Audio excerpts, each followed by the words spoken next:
Hi, I'm Rich with Fidelity Pawn and Jewelry.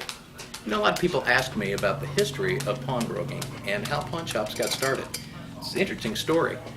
Pawn shops have been around since ancient Egypt. There were pawn shops in Greek and Roman times.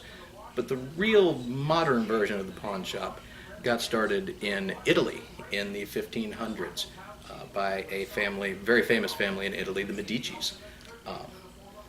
They were in a town called Lombardy, and in fact today the pawnbroker's universal symbol, the three balls, is called a Lombard, just because of that. At one time, pawnbroking was the accepted way for an average individual to get money when they temporarily had a need for cash.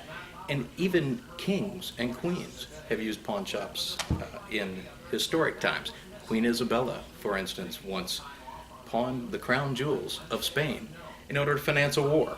So pawnbroking has been around a long, long time and has a very glorious and colorful history if you decide to look back on it. The modern pawn shop, as you can see, was a place where you'll find everything from firearms to GIA certified gems.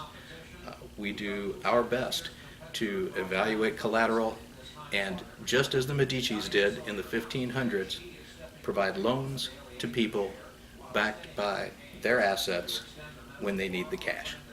Appreciate you watching, and stick around for some new videos from Fidelity Pawn and Jewelry.